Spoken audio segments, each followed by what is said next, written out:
I found her secret love song, and now the whole town is singing the chorus of our betrayal. I'm not a loud man. Never have been. I write code for a living. Systems, logic, structure. I like things that make sense. My name's David Harper. 42. Husband. Father. Software engineer. I speak best through lines of code and melodies no one ever hears. And I used to think my quiet nature made our home peaceful. Turns out, it just made it easier for her to hide. Lena was the opposite. Elegant. Effortless. A therapist of all things. She helps people find their truth. At dinner parties, she's magnetic. At home, she's moody, introspective. Some days I'd catch her staring out the window like something inside her wanted out. I should have asked what she was looking for. I should have known it wasn't me. We've been married 15 years. We have a son, Ethan. 15. Sweet kid. Sharp ears. Loves music like his lungs depend on it. Fridays are his favorite. Guitar lessons in the garage with a guy named Miles. And family pasta night after that. It all felt normal. Until one Friday, Ethan's playlist accidentally connected to the wrong phone. Her voice floated through the kitchen like a ghost that didn't know it was dead. I was halfway through chopping onions when Ethan's question cracked the air in two. Dad, why is Mom's phone singing about secret kisses? He stood there, holding his phone with the Bluetooth speaker humming behind him. A slow, sultry melody. Then the words. Lena's voice. Soft. Breathless. Singing. Meet me where the music hides / secret kisses, tangled lies. The knife slipped from my hand. What did you say? I asked, sharper than I meant. Ethan looked confused. I just hit shuffle on my practice playlist, and this came on. He tilted the phone toward me. It says it's coming from Mom's iCloud. I walked over and stared at the screen. Not Spotify. Not Apple Music. Voice memos. August 19th, Miles number 3. I tapped pause. Ethan shrugged. Is it for some therapy thing? Yeah, I said too fast. Probably an old exercise. He nodded, then wandered off, still humming the melody. But I stayed frozen. Not just because she was singing about lies, but because I'd never heard her voice like that. Not in 15 years of marriage. Not once. That night, when Lena fell asleep beside me, her back turned, phone face down on the nightstand, I slipped out of bed. Sat in the living room with only the blue glow of the screen. Connected my headphones. Opened the memo. And hit play. Her voice again. But this time I heard something else. A second voice. Deeper. Male. Familiar. Miles. He laughed softly before he joined in. We'll tune the world out, babe / one string at a time. I stared at the screen. My hands didn't move. Miles Carter. 27. Guitar teacher. Free spirit. The same guy who stood in my kitchen drinking lemon water, telling me how gifted Ethan was. The same guy Lena once described as pure energy. The same guy who was apparently singing love songs with my wife in our garage. I didn't rage. Didn't even cry. I saved the file. Then I hit play again. This time, with the volume all the way up. He said her name like it was a prayer. There's a moment, right before a song ends, when the last note hangs in the air like it doesn't want to leave. That's how it felt. Sitting there in the dark, headphones on, listening to them harmonize. Lena and Miles. A duet I never asked for. A performance I didn't buy tickets to. But there it was, raw, intimate, unedited. I played it again. This time I didn't flinch when his voice came in. I listened for the spaces between the notes. The breath. The chemistry. The little slips that don't happen between strangers. And then I heard it. At the end of the track, just before the audio cut. Lena. He whispered it. Soft. Reverent. Like he was saying it into her skin. Then her laugh. Not the laugh she gave clients or neighbors. Her real laugh. The one I hadn't heard in years. I scrubbed through every file Ethan had saved. There were 7. All titled some version of Miles. All dated between mid-July and now. One was just them talking between takes. I turned the volume up. Miles. You always do that thing with your voice when you're nervous. Lena. Laughing. I'm not nervous. Miles. You lie better when you're not facing me. Lena. You think you know me so well. Miles. I know your pitch changes when I get close. Silence. Breath. Lena. Don't. We said we wouldn't. Miles. You said that. I just agreed to keep the peace. Then static. Then the sound of movement. A thud. A soft moan. I pulled the headphones off like they were burning. I sat there staring at the wall, my ears ringing with the sound of her cheating, syllable by syllable. This wasn't a flirtation. This wasn't an almost. This was real. and happening right under my nose. I didn't sleep that night. Instead, I started sorting through old texts. Fridays. Every Friday, Lena claimed she had back-to-back clients. I'd assumed that's why she kept her sessions in the garage office. Some patients preferred privacy. Now I knew better. Every Friday at 5 p.m., Miles came over. Ethan learned chords, and Lena practiced sin. Saturday morning, she was humming while making pancakes. Same melody, same song. Tune the world out, babe. I stood there, watching her. Her robe barely tied. Hair messy. A beauty I used to find intoxicating. Now it made my stomach twist. She noticed me staring. You okay? She asked. Yeah, I said. Just thinking. About what? I smiled. Lyrics. She tilted her head. Since when do you write again? I've been inspired, I said. That night, I made a copy of the audio files. Uploaded them to a secure drive. Labeled the folder playlist, Divorce Proof. Then I searched through Miles' Instagram. Public account. Of course it was. Half the posts were guitar reels. The other half, sunset shots, poems, shirtless mirror pics. But one stuck out. August 19th. Same date as the memo. A boomerang of 2 coffee cups. One had a lipstick stain. Caption. Great minds. Better duets. And the location? Harper Residence. He was tagging my home. Like it was a joke. Like I wasn't even a factor. I told Ethan his next lesson was canceled. Why? He asked, disappointed. I shrugged. Miles had to reschedule. Something came up. It wasn't a lie. Something had come up. Me. I went back to the memos. I needed one more thing. Something Ethan had said the first time he played it.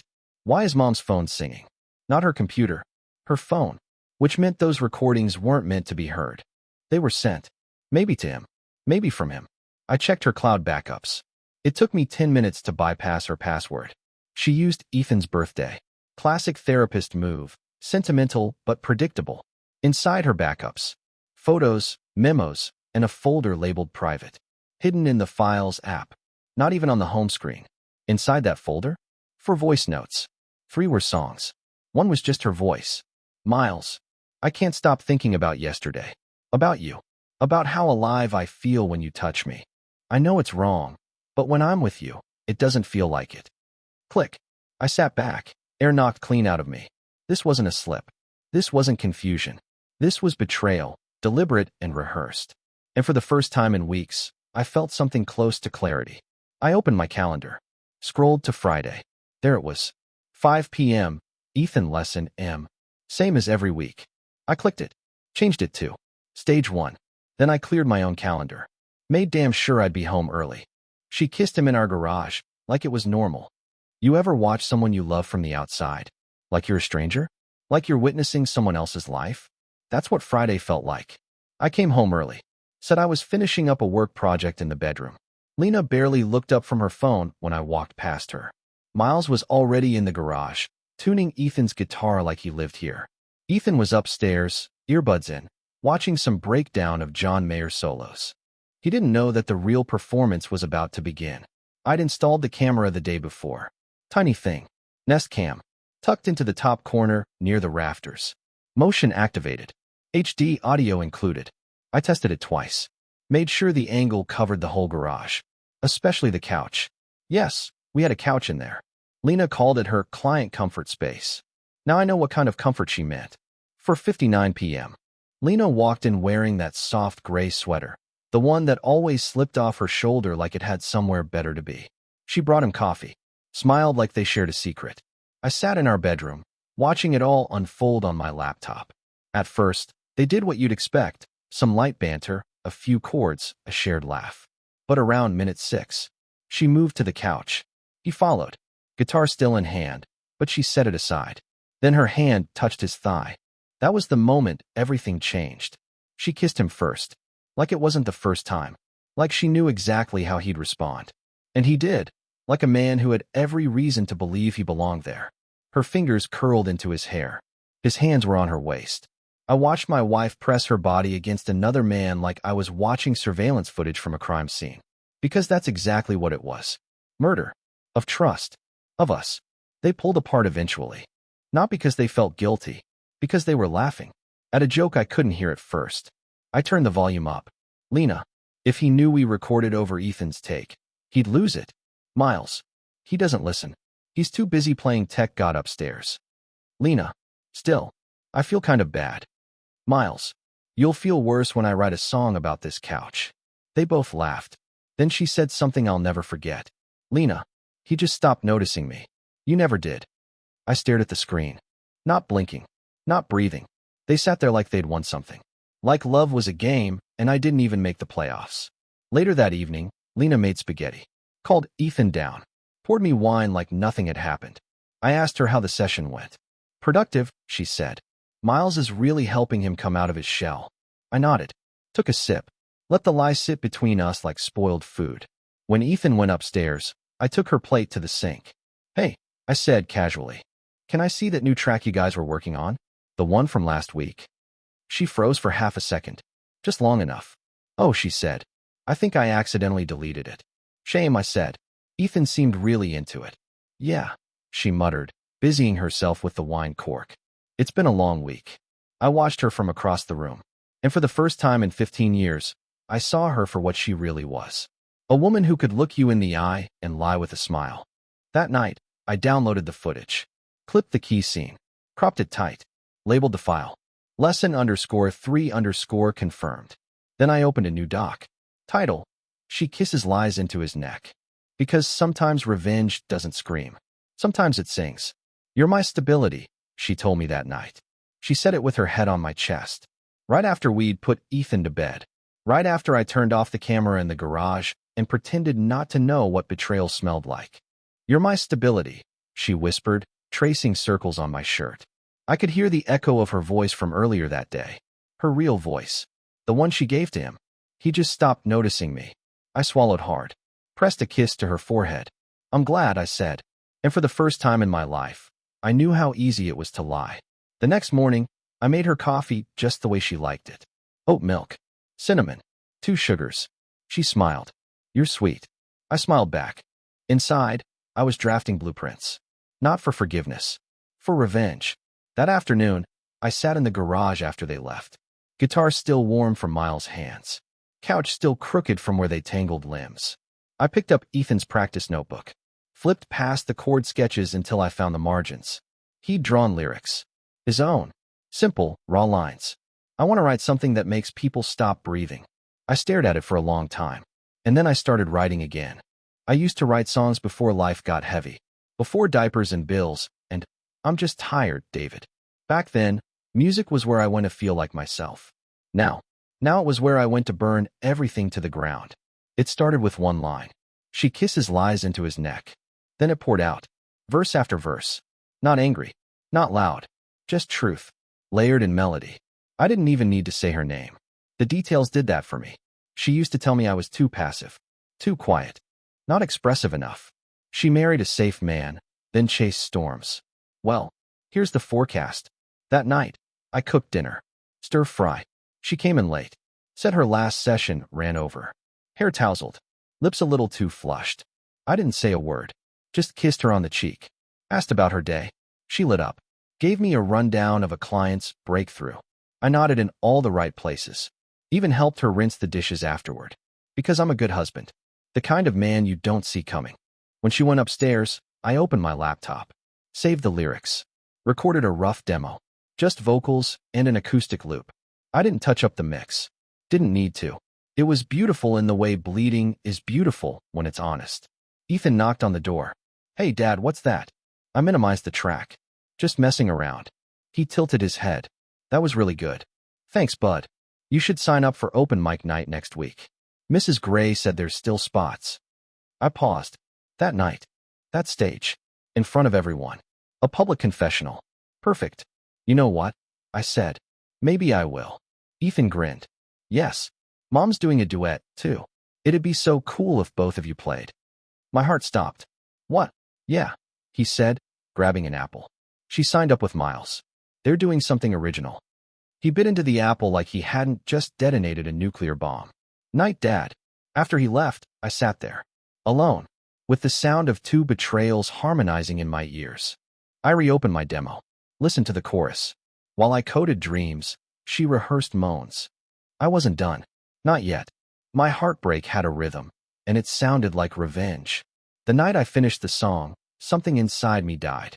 But something else woke up. Not anger. Not even pain. Precision.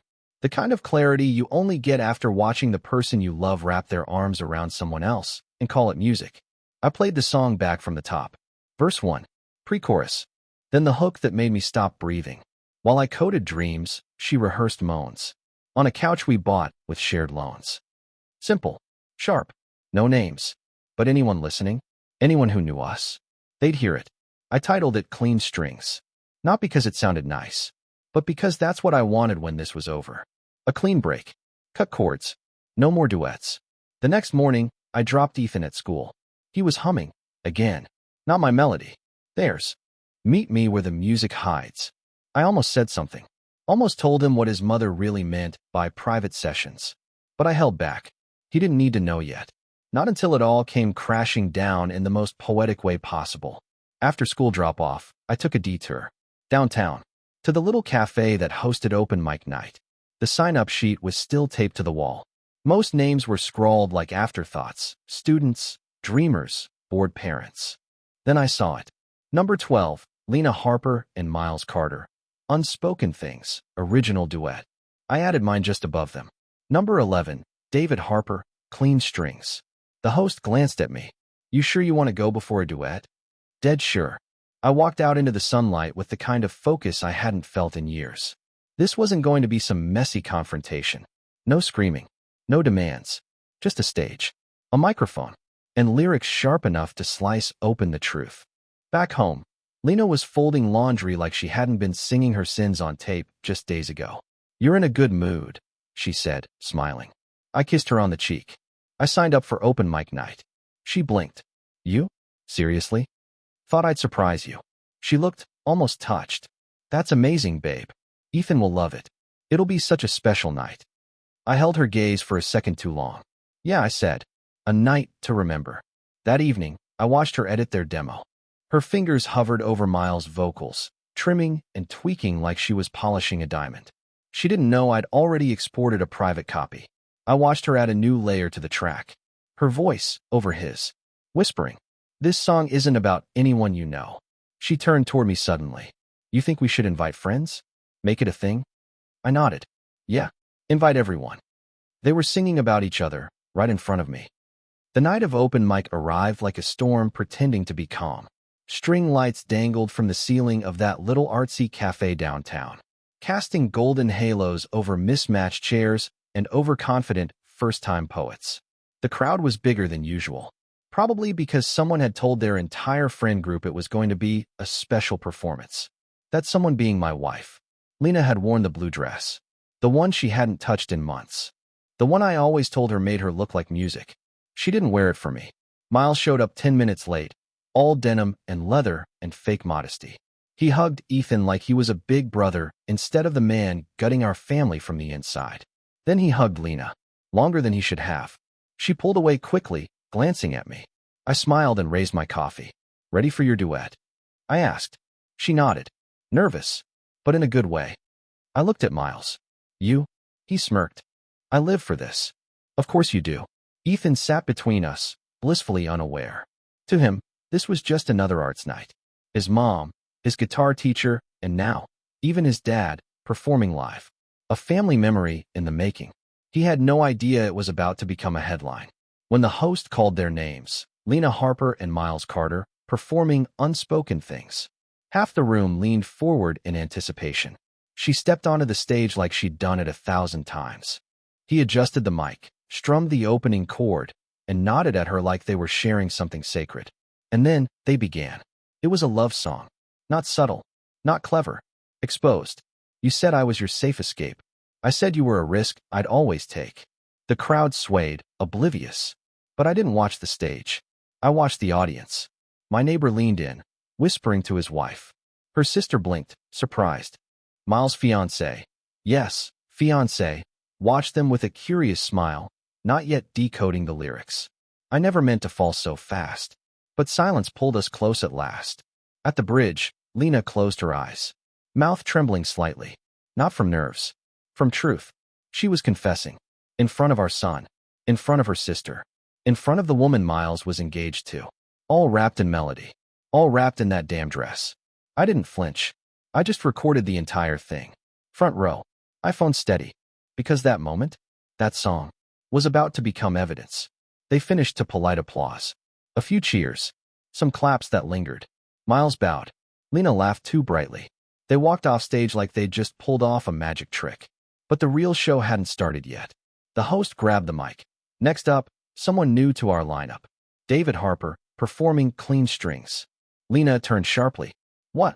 I stood up, grabbed my guitar, walked past her and Miles. Break a leg, he said. I looked him dead in the eye. You first. Invite everyone, I told Ethan. It's going to be a family night. It started as a joke. Kind of. 2 days after the duet, Lena was still glowing. Floating. The way people do when they think they got away with something. That was electric, she said, pouring coffee. I haven't felt that alive in years. I smiled into my mug. Let's make it a night to remember next week too. She tilted her head. You're still doing yours? Oh, absolutely. She laughed. I'm kind of nervous now. Yours will probably make ours look like a warm-up act. She had no idea. That evening, I found Ethan in the garage, trying to replicate Miles' run from the duet. Hey, bud, I said. You excited for next week? He nodded. Totally. Mom said a bunch of people are coming. I paused, then sat on the edge of the amp. You know what? Let's go big. Big? Yeah, I said. Invite everyone. Friends, family, teachers. I'll help you send the invites. His eyes lit up. You're serious? Dead serious. That night, I helped Ethan create a group message. We sent it to Lena's sister, Claire, my parents, her co-workers, our neighbors, the guy who runs the local podcast, and, most importantly, Miles' fiancée, Sabrina. Yes, she existed. Yes, I'd done my homework. She taught yoga 3 towns over, posted about her soulmate Miles often, and had no idea her fiancé was moonlighting as my wife's co-composer. I sent the invite from Ethan's phone. Friendly. Casual. Big family music night. You gotta come, smiley face. Attached a photo of Lena and Miles on stage. No caption. Let the image speak. The next morning, Lena glanced at her phone and frowned. Did you tell Ethan to send invites? I might have suggested it. She gave me a look. Is this about the crowd? I shrugged. You said it yourself. Felt electric. Let's pack the house. She smiled, but it didn't reach her eyes. Right. I watched her anxiety grow in real time. She deleted her Instagram story that tagged Miles in the duet. She changed the cover photo of the event page from their smiling faces to a generic guitar. And when I heard her arguing softly on the phone later that night, I didn't have to guess who was on the other end. By Friday, our house looked like it was preparing for war. Except only one of us knew it. Lena baked cookies. Ethan tuned 3 guitars. Miles stopped by with a portable amp and a weak smile. You really think this crowd's gonna get us? He asked. I handed him a beer. I think they'll hear exactly what they need to. Saturday morning, Sabrina messaged Ethan back. Can't wait. Miles didn't tell me he was performing again. So proud of him, smiling face with hard eyes. I read it 3 times. Then I smiled. That night, as Lena curled up beside me on the couch, she whispered, this might sound silly, but I'm really glad we're all doing this together. I turned to her, brushed a strand of hair behind her ear. I am too, I said softly, because I meant it. Together is the only way betrayal becomes unforgettable. Some verses were too gentle. I sharpened them. I stayed up until 2 a.m., alone in the garage, guitar across my lap, coffee gone cold, heart hot with precision. I had the skeleton of the song, the melody that made people lean in. But the words? They weren't finished bleeding yet. The original chorus had been poetic, too forgiving, too subtle. She kissed him like a secret / wrote chords she never showed me. Not anymore. I picked up the pen, crossed it out, wrote. She kissed him where we folded towels. Said his name like I was deaf. Because I wasn't trying to be mysterious. I was trying to burn her lies in front of the whole town. The second verse? It used to be soft. She needed space to breathe / so she stole mine. Now, therapy sessions turned into rehearsals. While I fixed faucets, she practiced moans. Yeah, that felt better. I strummed it slowly. Let the words hit the drywall like bullets. The last thing I rewrote was the bridge. It had to land like a piano dropped from the 2nd floor. I found her playlist. Heard my son press play. Her voice, his teacher's, singing me away. I stared at that last line for a long time, then underlined it. Twice. Sunday morning, I left the lyric sheet on my desk. Lena walked in with coffee. She saw the pages, tilted her head. Can I see? I smiled. Not yet. She kissed me. You always were the mystery man. I nodded. Some mysteries solve themselves. Later that day, I asked Ethan to help me rehearse. Not the song. The night. Here's what I need, bud, I said. When I get on stage, record it. Like on my phone. Yeah. Clean audio. Get a good angle. Why? I paused. Smiled gently. Because I think people are going to want to hear this more than once. He looked at me, then nodded slowly. Okay. You got it. He didn't ask questions. He never does when I get that look in my eye. Same one I had when I taught him to ride a bike. Same one I had the day I saw Miles number 3. That night, Lena practiced in the living room. Her voice carried through the floorboards. Meet me where the silence hides. I stared at the ceiling.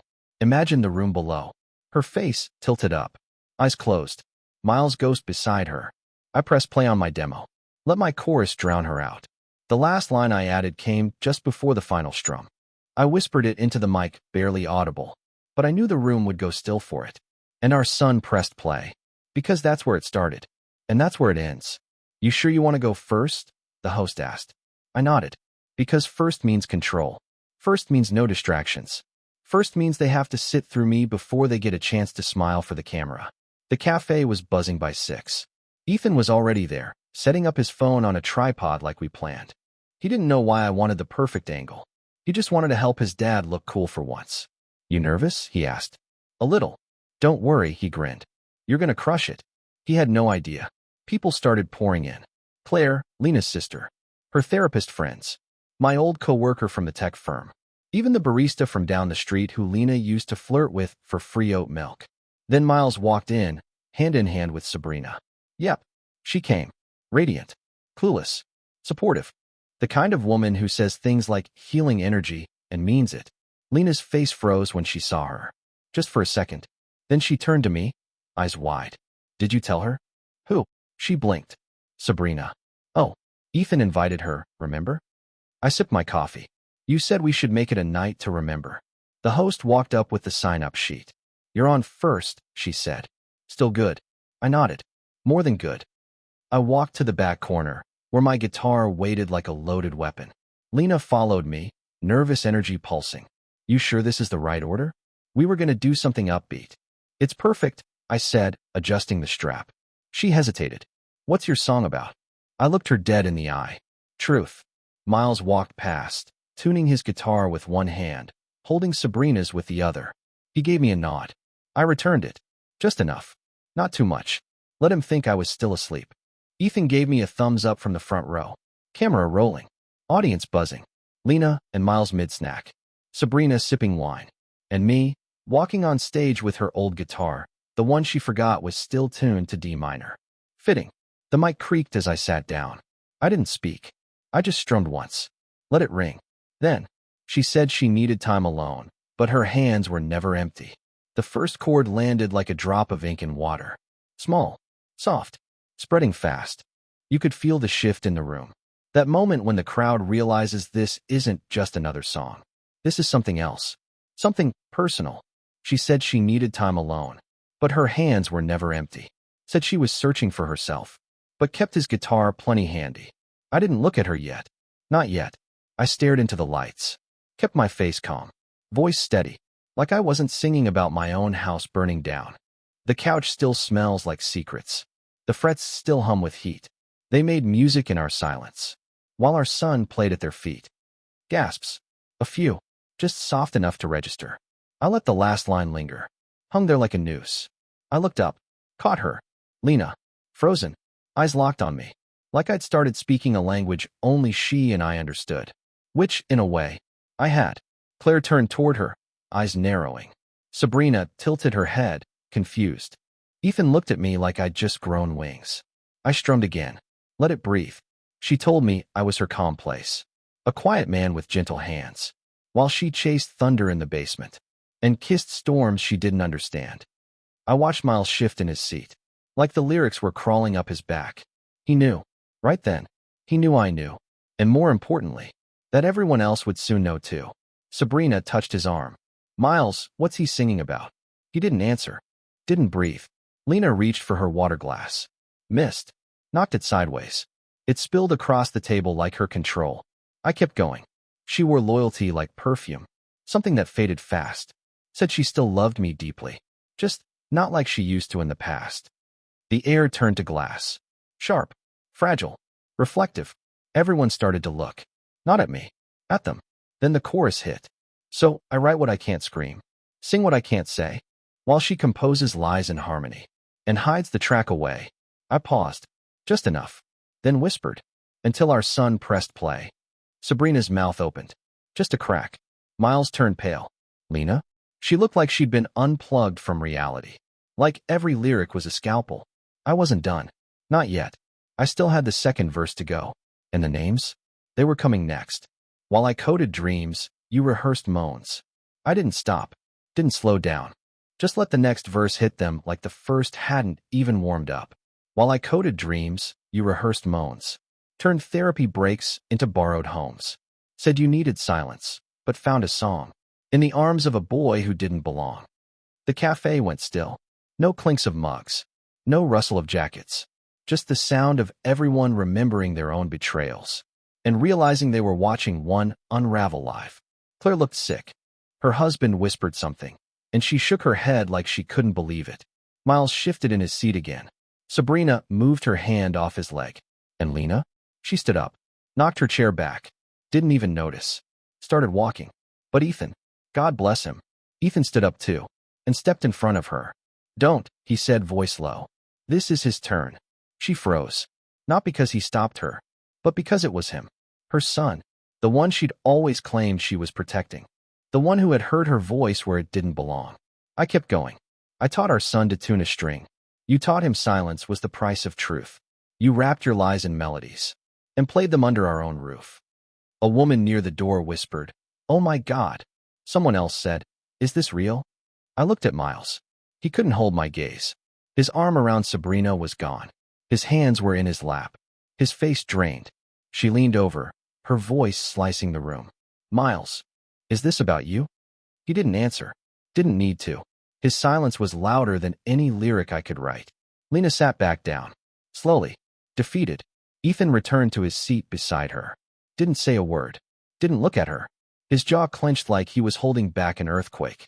I strummed once more. Let the sound fade. And then came the final verse. The one that named names. And now the whole town knows your song.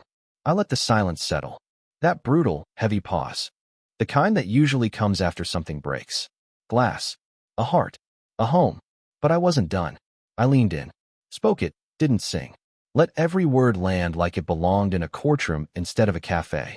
To Lena, my wife, the lyricist of lies, who said she was healing patients. While Miles, Ethan's teacher, tuned more than strings behind my eyes. You could hear it. That collective inhale. Like the entire room suddenly realized this wasn't just a performance. It was an execution. You thought I'd never hear it. That playlist stay private. That a phone in the wrong hands wouldn't light up your riot. I saw Sabrina's face crack. Just shatter. Mouth open. Eyes wide. Miles, she whispered. Tears already falling. Tell me it's not true. But Miles? He was gone. Not physically. Not yet. But inside. He wasn't in that room anymore. He'd been caught in 4K and didn't even know it. You said he made you feel alive. That I was just routine. But now your song's a funeral. And my stage is the guillotine. The room exploded. Not with applause. With reality. Gasps. Shouts. The clink of silverware dropped mid-bite. People whispering names they suddenly recognized. Lena sat still. Stone. Pale. She didn't cry. Not yet. She just stared at me like she was seeing a stranger for the first time. But I wasn't the stranger. She was. I strummed the last chord. Held it. Then softly, calmly, delivered the final line. And now the whole town knows your song. Silence. For a beat. Then, one clap. From Ethan. Then another. Then half the room. Then all of it. Applause. Loud. Hesitant. Awkward. Not sure whether to cheer or cry. Like they knew they'd just witnessed something holy and humiliating all at once. I stood, guitar still in hand, and looked at Lena. She whispered something. I walked closer. What? I asked. Her voice trembled. We can fix this. I laughed. Quietly. Not cruel. Not loud. Just enough to say, you really don't get it, do you? I already wrote my goodbye. Lena reached for my arm. Still sitting there. Still trying to pull this back into the shape of a marriage. David, she whispered, please, let's talk.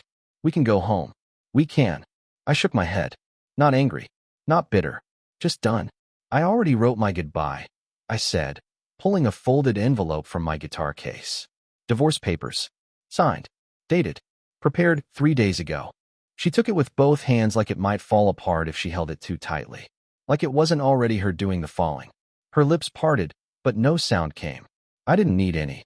Ethan walked up beside me. Didn't look at her. Just looped his arm around my back. I'm ready when you are, Dad.